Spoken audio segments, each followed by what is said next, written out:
So today I am really excited to introduce someone who really does truly embody the essence of personal growth and transformation. So our guest Brian is a seasoned corporate manager and a coach with a rich background in technology, sales, and the nonprofit sector. With nearly 3 decades of experience, Brian has dedicated his life to leading teams and developing individuals. Now he channels his passion into investigating personal transformations, discovering individual purpose, and helping others live in alignment with their truth. Welcome, Brian. It's good to have you here. How are you, sir? I'm great, Podge. It's good to be here. How are you? I am excellent. Very, very good. For those of you who don't know, obviously, Brian, we've worked together, and I'd like to think that we are good friends as well at this stage. So I'm incredibly excited to have you on. I'm glad to be here. And I've got to tell you, I'm excited because this is the first podcast I've been on that actually has a live component to it. So I'm really thrilled to be talking to folks all over the world through this wonderful app. Awesome. Well, I've seen you in action live in meetings and other areas as well. And I know it'll be no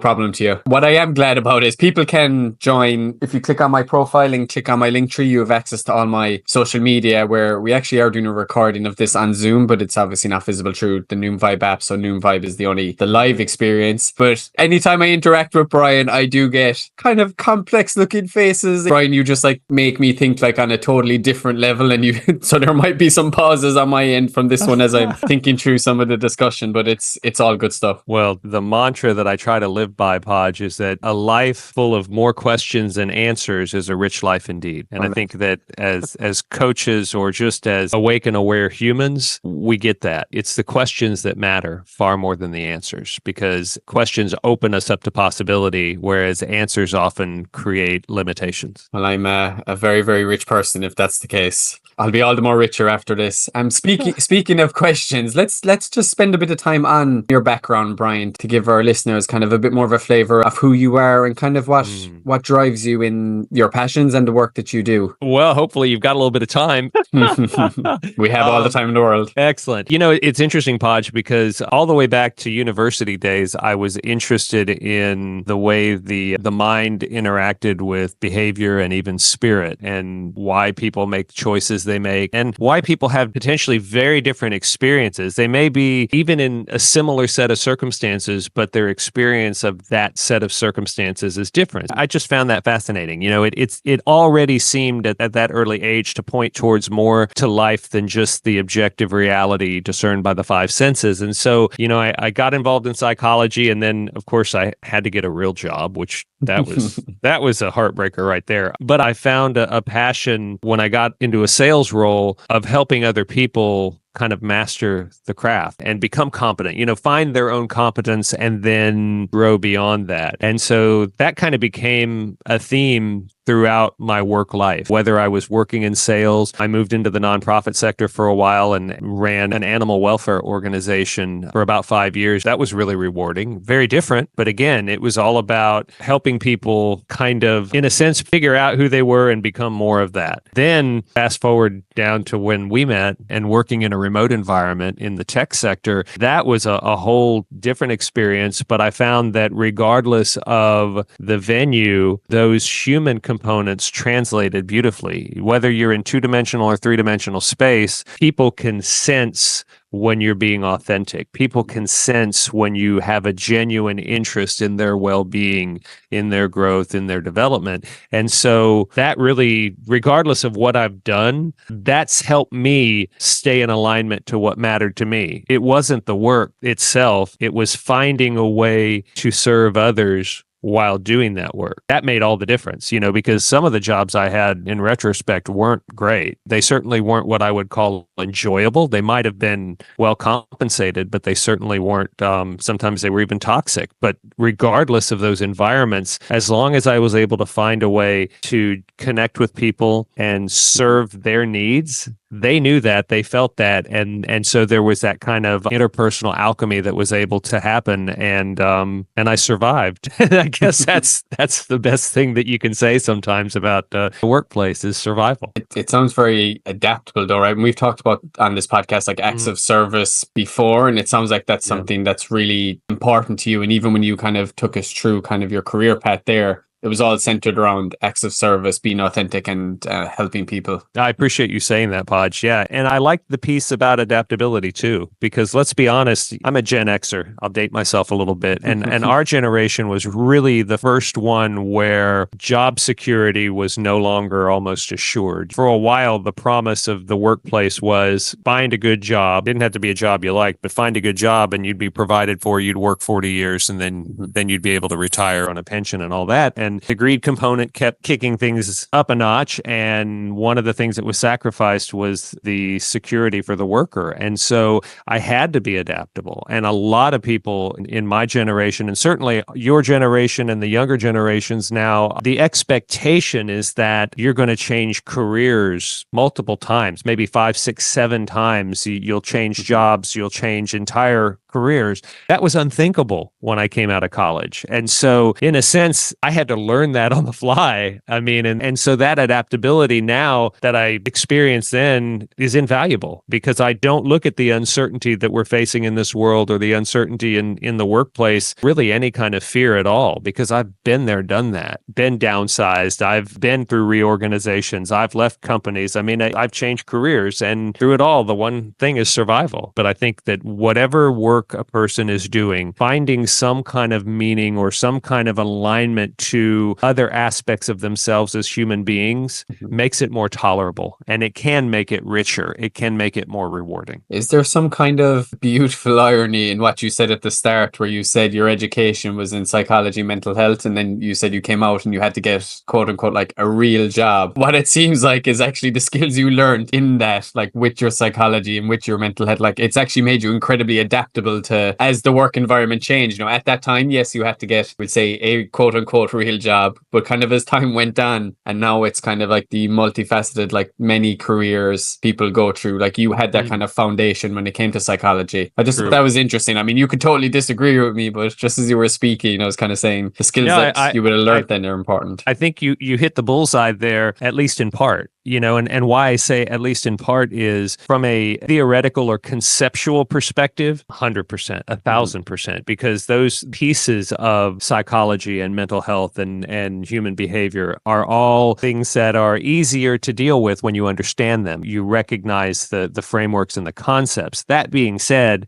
the education did nothing to prepare me for the experience. Right. You know, so it's like it's yes and, you know, it's both and. It was helpful, but nothing will get your attention quicker than when the rubber meets the road and you're in a high pressure or high stakes situation full of fast paced changes and people that don't always have your best interests at heart. That's not something they talk to you about other than maybe a little bit in abnormal psychology, but you don't think that you're going to run into those folks in the workplace. And unfortunately, a lot of times it seems like the corporate world is made by narcissists for narcissists. And so it can be a really complex and confusing place to navigate.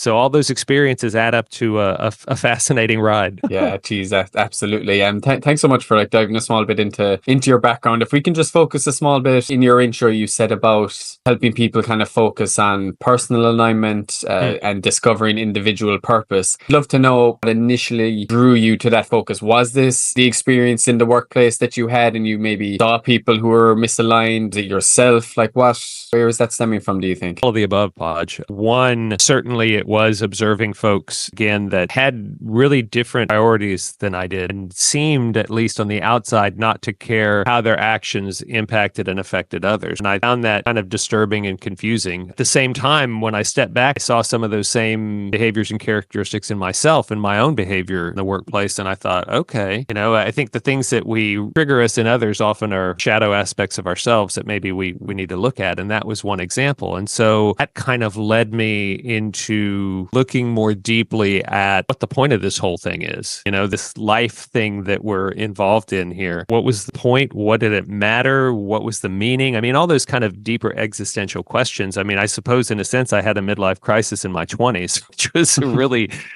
early for sure. Right. It helped me start kind of expanding my perspective into a more holistic view of my own life. And by doing that, I was able to learn what made me tick, what was important to me. And then in turn, getting into the workplace, I could kind of find ways to align those things. It wasn't always easy. There's still ways, whether you're in sales, you're in an act of serving your client, whether you're in nonprofit, you're in an act of serving the constituents, whether you're working in the tech field and you're in an act of serving the folks you lead, or any other number of ways. I was fortunate to be able to find a way to align some aspect of the work that I was doing with those deeper, more meaningful questions that I was compelled to ask. It wasn't like I went looking for them. It was an internal thing. So maybe ignorance is bliss, and maybe the experience of not having to ask those questions or ask the deeper questions is happy life. I haven't had that. I've had to dig in there. And again, I think there's richness to that experience. Definitely. I'm just trying to think, like, maybe for some people who obviously have a lot of introspection, right? A lot of deep thinking, but some people that mightn't be the case for a long time. You might be just kind of caught up in day-to-day living, like earning the next paycheck to get by. And then maybe years in, you realize, oh, like what I'm doing isn't actually serving me. And there's like a dissonance there. I think when you have those moments of like, okay, is what I'm doing serving like who I want to be or like what I believe in? That can be a really, really tough conversation to have with yourself more so than anyone else. Yeah, right. And also to recognize that it's not one size fits all. The way that I approach and navigate life is going to be different. It's unique. It's my own recipe, and that may not interest them. There may be a whole other set of components that make up their passion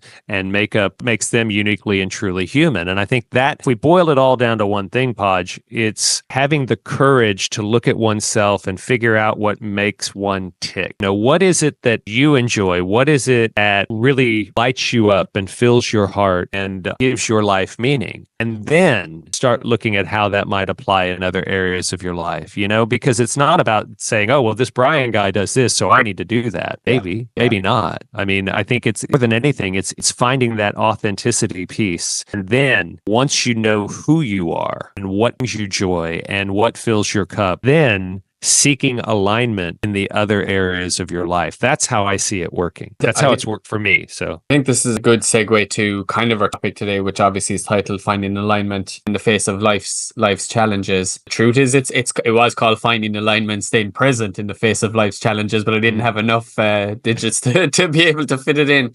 But just before we do go on to maybe doing like a description of alignment, I'm after losing my train of thought. So yeah, let's just jump in and we can segue, and if I think about it, we can circle back. So how would you describe alignment, Brian? Would you define it in your eyes? Oh man, you asked the hard questions, Pod.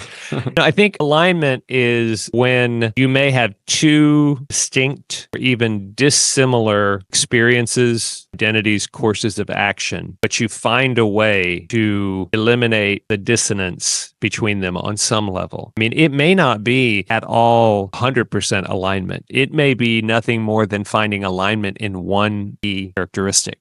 For example, maybe you're in a role where there's a lot of pressure in your job and you have performance quotas. Maybe you're in sales and you're a straight commission salesperson. So all that pressure, and there's certainly competition and some other less than healthy aspects to it. And you're a very compassionate, kind, and helpful person. It may be nothing more than finding one way to align the two. Perhaps in my case, it was service. It was looking at every customer that I interacted with as somebody that ultimately I was there to serve and help solve whatever their problem was. While I couldn't change any of the features of the role and the aspects of it that I found distasteful, I couldn't change any of that. And it wasn't my job to. And all I could do, though, was find one area where I could create alignment, where I could kind of take what was and find a way to bring it into coherence or congruence with an important aspect of myself. Not all of them, but one of them. And that allowed me to find satisfaction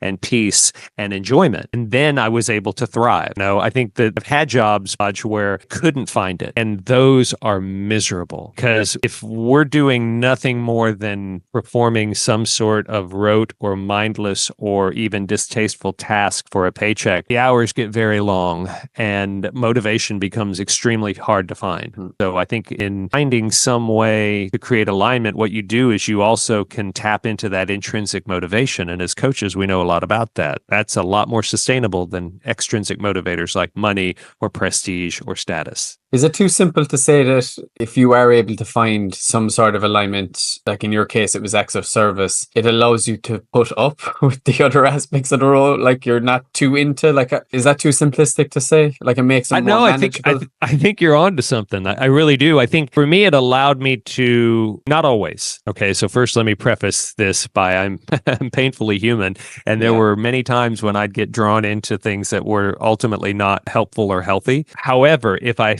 focused on what mattered in that area of alignment, it's almost like I was able to have a bit of a detached perspective on that other stuff. Like you said, put up with it or just manage it, because we live in a physical world here and we're interacting with other humans that often may have cross purposes to us. So things can get messy, things can get ugly. Systems that we work within may not be built to serve our needs. They may be toxic, they may be broken. So those are all things that we have to deal with, many of which are outside our control. So if we focus on creating that alignment, it keeps our focus on what we can control. And that's a key pathway to sanity and mental health, is controlling what we can control and letting go of those that we can't. And that's an important thing maybe for folks to remember now in this political season worldwide. I think we've got over 50 countries that are electing leaders this year. So this is a time for everybody to focus on what they can control rather than what they can't. That's a good kind of segue, because my next question was wondering about how does someone even begin? Like if I haven't put too much thought into it, I feel like, okay, it's just run of the mill. I'm doing my job. It's fine. I have stuff going on. How do I actually stop and pause and go, am I in alignment? Like, how do I think about a case of kind of reflecting, like, what do you value looking at aspects of your life? Or do you have any tips for our listeners? You ask a great question there, buddy. I recently did a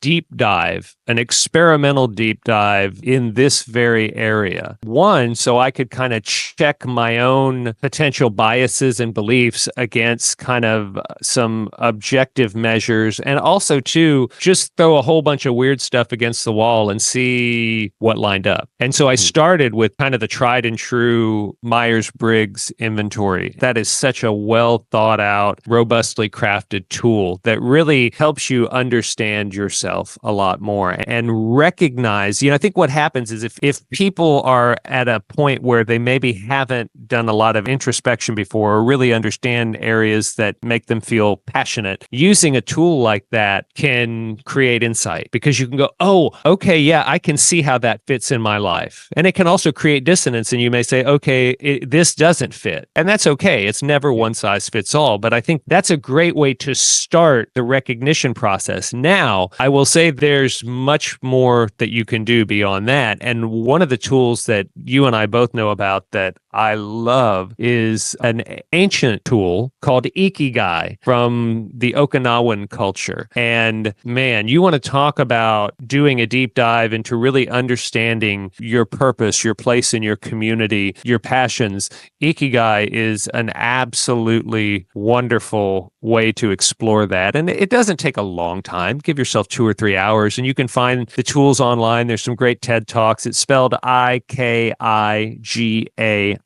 and it's amazing. It's an interesting overlap to the fact that that is one of the most long-lived cultures on the planet. Before fast food got onto Okinawa, they had more centenarians per capita than anywhere in the world. And of course, that's one of the blue zones that Dan Buettner wrote about. So I think that that's another way to do it. And you can also get really out there. I mean, I did some other things. I got what's called a soul contract reading, I found, which was really cool. I did the astrological birth chart. I looked at numerology stuff. And the thing that I found interesting, even between the kind of more out there things and the scientific things, is how shockingly they all aligned for me, even to the point of specific careers like counseling, coaching, creativity, that kind of stuff, which is what I do. And all of them aligned very similarly. So I think that there are a variety of ways to get to the same destination, Podge, and just being willing to explore that if you're not sure can go a long way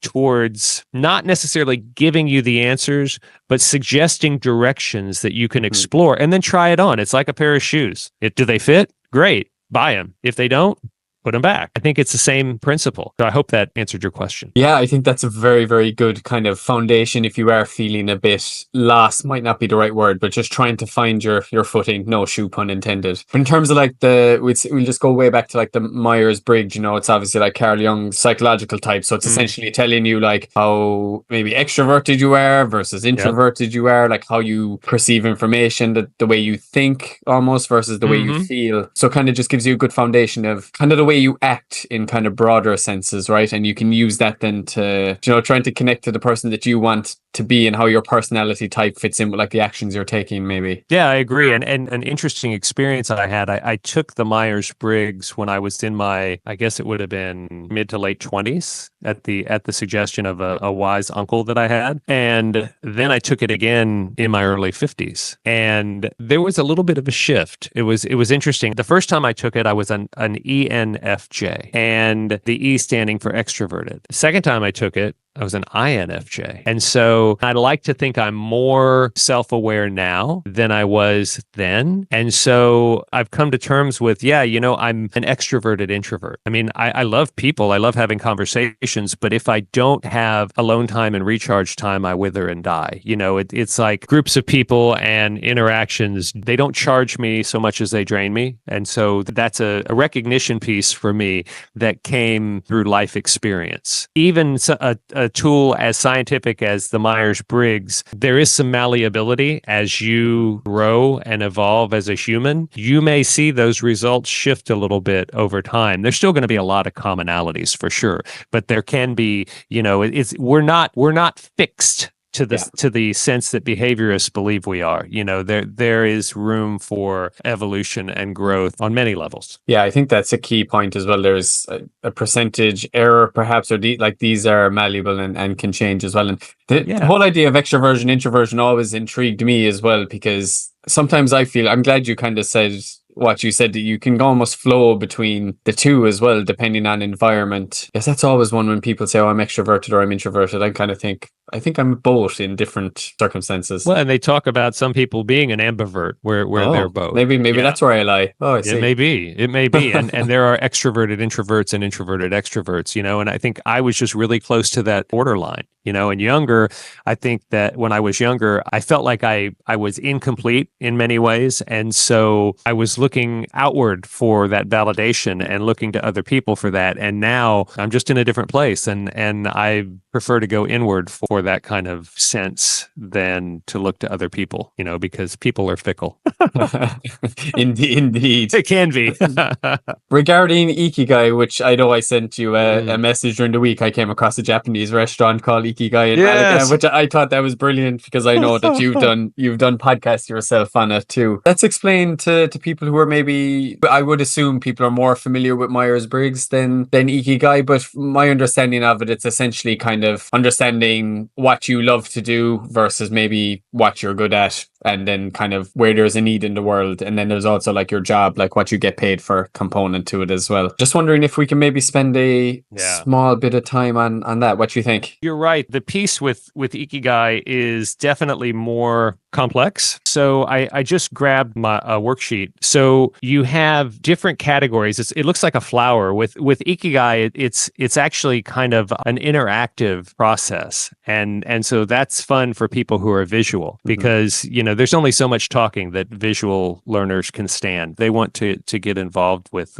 the hands-on aspects of it. And so Ikigai actually takes different areas of your life, what you love, what you are good at, what you can be paid for, and what the world needs. It's like a Venn diagram where it overlaps into different areas where perhaps you find your passion, your mission, your vocation, your profession, because all of these can be different. I think that's one of the simplistic tropes that you'll hear is people say, find your passion and follow your passion. Yes, but there may be an and connected to that, and you may have to find a profession or a vocation and do both until you can maybe find a way to turn your passion into your livelihood. It may not be a binary choice. And so Ikigai helps you flesh out those subtle differences, those subtle characteristics. And there is a sweet spot at the center that all of them eventually overlap. And that is your ikigai. And the hope is through this exercise that you can find something, some aspect of life or some aspect of work or state of being that encompasses all of those different characteristics into that sweet spot. And that truly is what your ikigai is. Kind of like a sense of balance and meaningful. It's actually fascinating that that has aged so well, because it seems very commonsensical. Like, you could tell someone follow their passions, but there might not be money there, like that they need to sustain themselves. And it's actually amazing that this is so old, but yet encompasses that sort of realism as well, that, hey, we have to live in the world that we're in and we can follow our passions. And maybe at some point it can become your income as well. But having that understanding that it might initially not, I think is really, really important. I think you make a good point, Podge, in that no matter how complex we make life, and we have these fabulous and ridiculous brains that like to make things very, very complicated and complex. Something like this ikigai process reminds you of the profound wisdom and beauty that can be found in simplicity, that more is not always better. Complex is not always better. Sometimes simplifying things down to their most essential elements is exactly what we need. And even though life has changed so much since Ikigai has been implemented, like, a lot stays the same at the same time. Yeah, for sure. We're still people. We're still humans. At the end of the day, we still are looking for meaning. We still want to love and want to be loved. There are kind of the self-actualization pieces to that conversation too. Those haven't really changed. I mean, the human condition is what it is. And I don't see that any amount of complexity or technology or societal changes is fundamentally going to change that if you're really paying attention to yourself internally. If you're caught up in the whole external world, I get that. But at some point, most people have this moment of, is this all there is?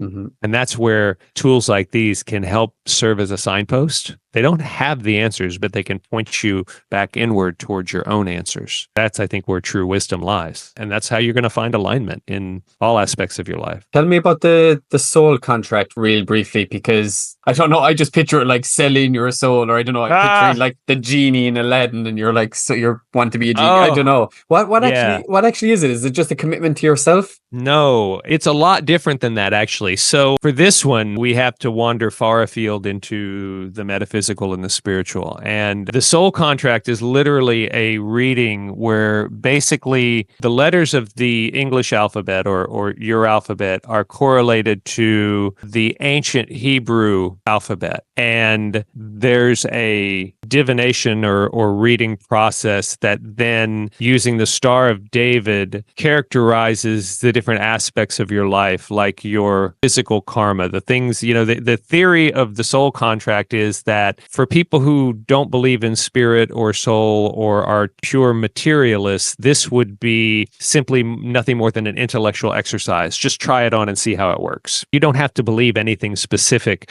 to utilize this, but the belief behind the soul contract is that we are spiritual beings having a material existence. And prior to this incarnation, this lifetime, you created a contract, kind of a roadmap, if you will, of your life, where you chose certain challenges and certain strengths to bring you into this life to accomplish certain things. And so it looks at things like your physical karma. Those are the things that you brought into this life you want to transmute. Your physical strengths, or your talents, the things that you brought in that can help you navigate the physical world. And then there are spiritual aspects as well, your spiritual karma, your spiritual talents, your spiritual goals, and then an overall life purpose. And so it's a totally different approach. I mean, Myers-Briggs and soul contract are at very opposite ends of a continuum. But, and this was the whole point for me that had impact, is that the outcome that was produced was almost identical. So I don't care how we get there. I really don't. I don't have judgment over, you believe what you want to believe. That's cool. I'll believe what I want to believe. Beliefs are nothing more than opinions. People who think that their beliefs are facts, they're the ones you got to worry about. Our beliefs are opinions, and they will change over time. This was an interesting exercise to look at some very, very different tools based on very different belief structures that ultimately gave me a startlingly similar and, I believe, accurate picture of me. That was cool. That was a really fun experience because I could suspend judgment and say, well, this is going to be goofy, but it turned out to be really enlightening and in a sense reinforcing. So Soul Contract, again, really fascinating. I mean, the provider that I used, I think they gave me about 120-page document. It was very thorough and it gave me, things to work on, things to look at, things to think about. It was great. I connected with a young lady in Australia of all places who's a professional Soul Contract person. Wow. And yeah, they had a great exchange rate between here and Australia. So it was makes common sense. Yeah, exactly. I mean, come on. Like I said, we live in a material world here. So that was a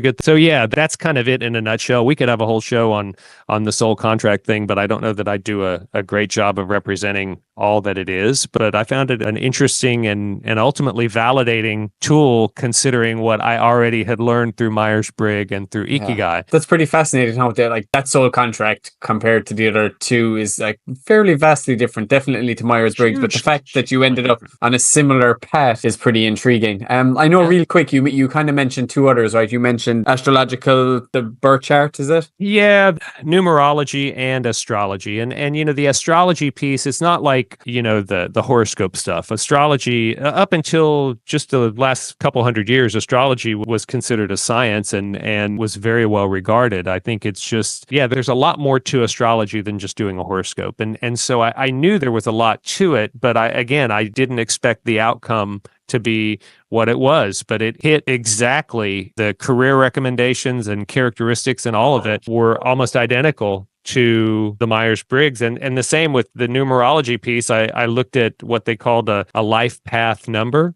Same thing. I think we're beyond the realm of coincidence because all of these methodologies were developed independent of one another. They use very, very different components and pieces to get their answers. But I just found it very enlightening that the outcomes and kind of descriptions for me were virtually identical in all of them, And so that was, I'm not going to do like a dissertation on why that happened. It was enough for me to have that experience and go, okay, that's interesting. The outcomes were what really mattered. And to find that validation across the board was meaningful because, again, all I was doing was conducting an exercise in self-inquiry and making sure that I wasn't biasing or lying to myself, that I had a pretty accurate sense of what made me tick and what was important to me. And those were informative and ultimately validating. It was a cool experience, I'll tell you. I recommend it, Yeah, that's excellent. And I will, we have a question section in the app. I'm going to just reiterate all the tools that you have used yourself in the past as well. If people want to check them out, that would be cool. But yeah, it's very extensive, very introspective and good on your part, Brian. That's really cool. I'm just fascinated by how it's come back with kind of similar themes, no matter which one you did. Yeah. And again, I wanted to suspend disbelief and I wanted to look at as many different perspectives as I could because it was an experiment and I was surprised, in a good way at the outcomes. Yeah, absolutely. Brian, I'm going to get a little bit deep here now with you as well, but I'm curious. This wasn't deep? No, wait, I know. Yeah, can we go deeper?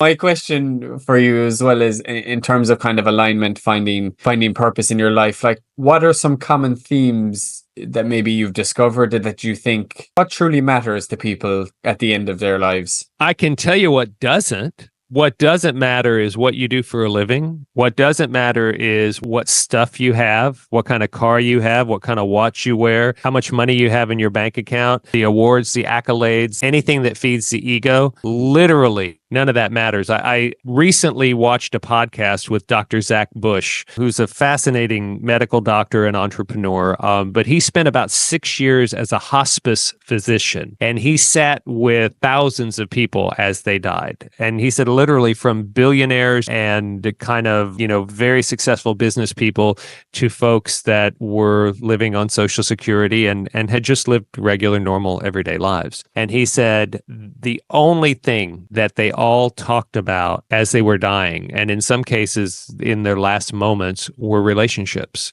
They were talking about the impact that individuals had on them or the meaning that they found in the relationships they had with other people. Nothing else mattered. I think, okay, this life that we're in has been described as a game and nobody gets out alive. So ultimately, the winners are the ones who graduate, who finish the game, who pass on. And the people who have finished this game are already telling us the answer on how to win it. And yet our material obsessed culture is telling us something that is exactly the opposite. And so I think that's an important thing to recognize. We can go into the why. The why is simple. It's to keep us distracted and spending and make us good, happy producers and consumers so that others can get wealthy. But that's not the point. The point is getting to the end of your life and not having the meaning in your life that you wish you would have had, I think is a far more painful idea than getting to the end of your life and not have accomplished all the goals you had in business or in the world. I think this is clear. There is no conflicting data. It's not like there's a subset of people who are going, no, it's really cool to have accomplished all this stuff and have at least $1 million in the bank. Those people don't exist because at the end of your life, you can't take anything with you. You can't take your Nobel Prize or your Grammy or your bank account with you. You only have that which is within you. And the only thing that really has meaning is the interaction that you have with another human being. And so I found that even though I've heard that before and read papers on that, the way Zach described it just really hit me in kind of a different way to think, the people who've already finished the race are telling us how to run it. It's up to us to listen. I told you that we could go even deeper, Brian, and there we went. I sometimes, like when we're having discussions kind of like this, I like to try and change my train of thought to think the opposite to like what I believe. And even when I did that, you kind of said you're not at your deathbed going, the millions of dollars I made, like so happy, or the car I drove was brilliant. You're not really saying that, but I could see someone maybe going, okay, I made a lot of money to sustain my family moving forward. So even with that, I was still coming back to like, you did it for the people in your life, you did it for your family. That's as far as I could get. I couldn't actually bring myself to be happy with the money itself. Well, I think what you just demonstrated, though, is an important characteristic of an aware human, and that is question everything. Recognize that every belief that you hold is just your opinion. And so there should be no sacred cows. Everything should be able to be questioned, and that's something that I've been doing for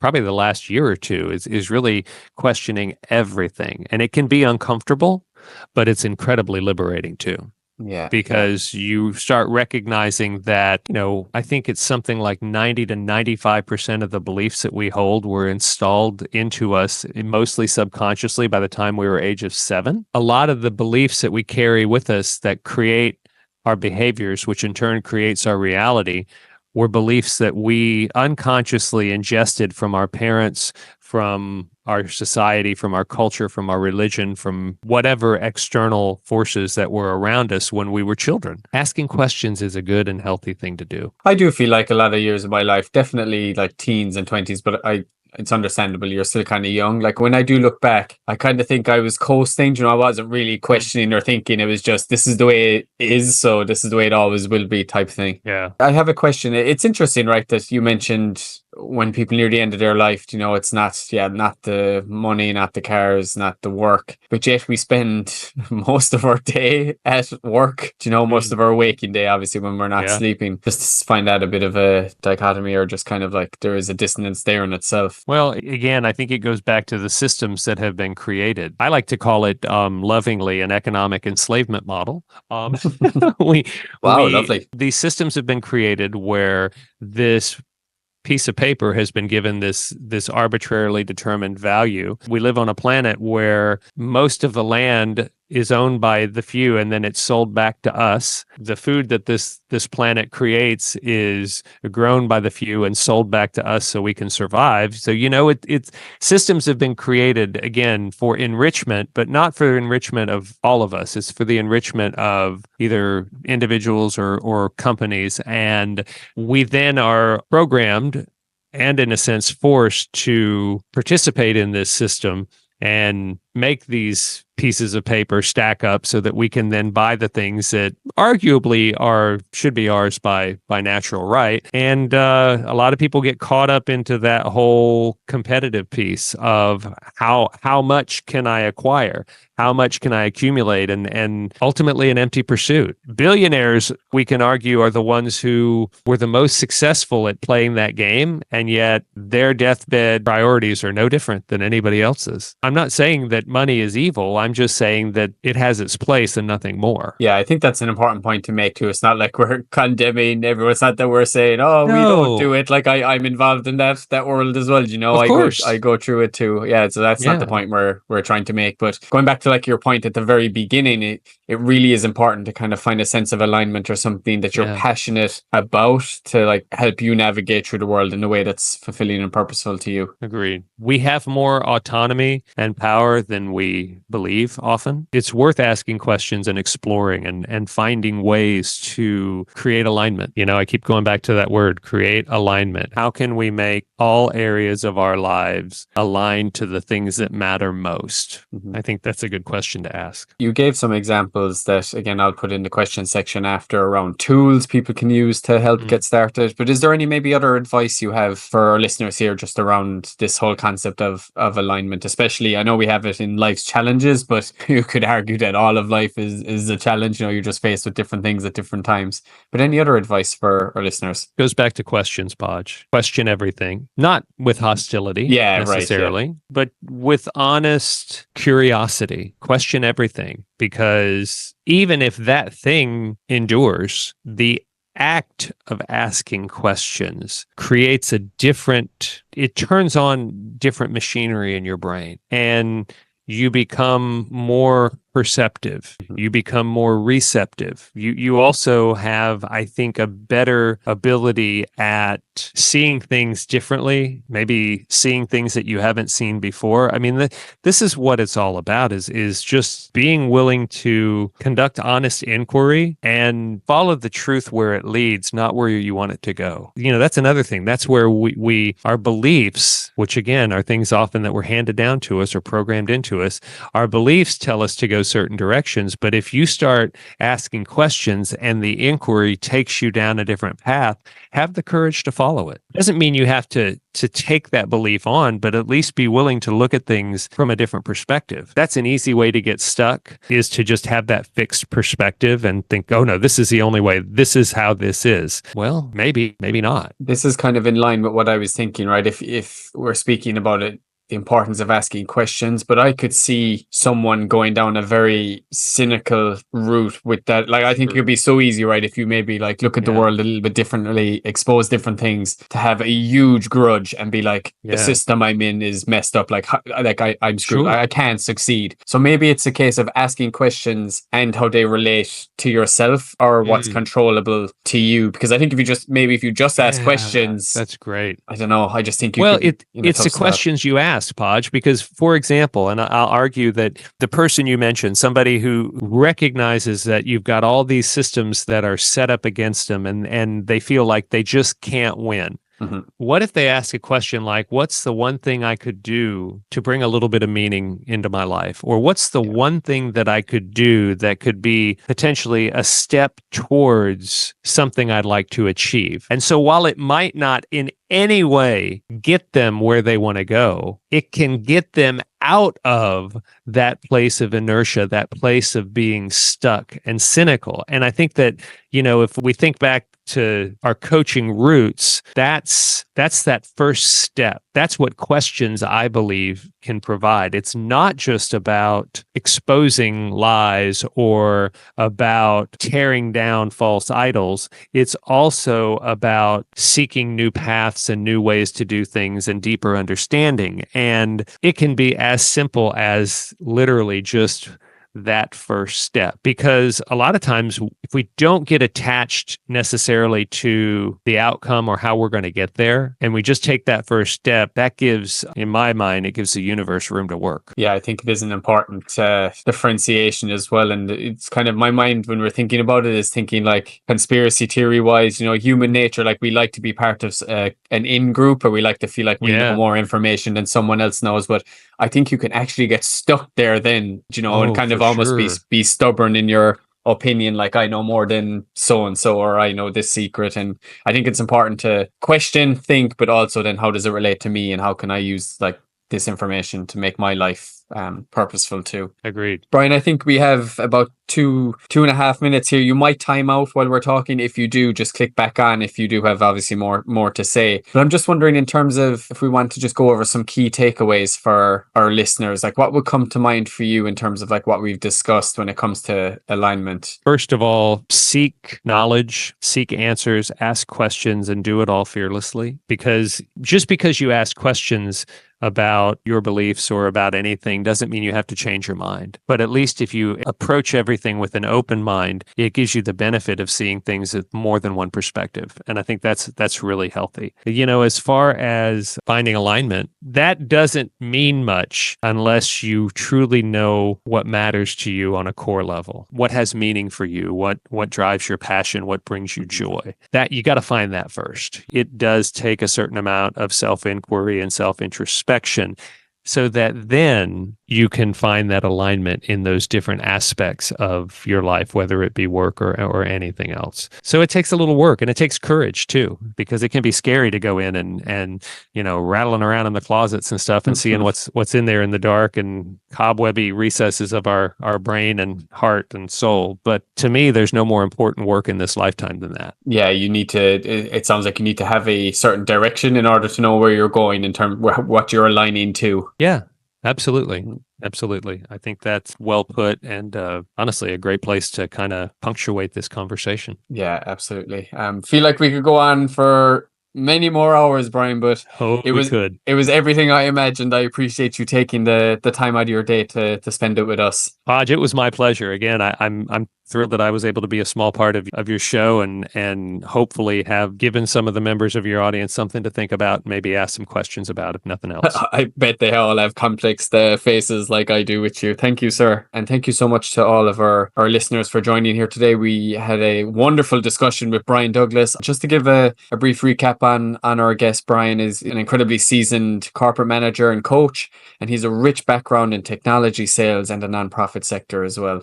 He's nearly 3 decades of experience. I don't believe that, Brian. Is it? Geez, 3 decades? Wow. And Brian has dedicated his life to leading teams and developing individuals. He channels his passion into investigating personal transformations, discovering individual purpose, and helping others live in alignment as well. Yeah, Brian, I'm just going to leave you back in here to close us out. But thank you so much for jumping on. If you want folks to interact with you on other platforms, feel free to plug yourself. But I know you're available here on this one. Absolutely, and again, Podge, thanks so much. I wish everybody good luck and good questions as they move through their lives, and be surprised at some of the things you'll find out if you just pause to ask. Absolutely. And if you do have any questions for myself or Brian, feel free to drop me a DM. And if there are any other topics that you want to hear on this live podcast as well, feel free to let me know. Thanks so much again, Brian. Incredibly grateful. What a blast. Thank you so much for being a wonderful guest and an even better friend. Awesome. Thank you, Podge. Take care. All right. Take care, folks. Bye now.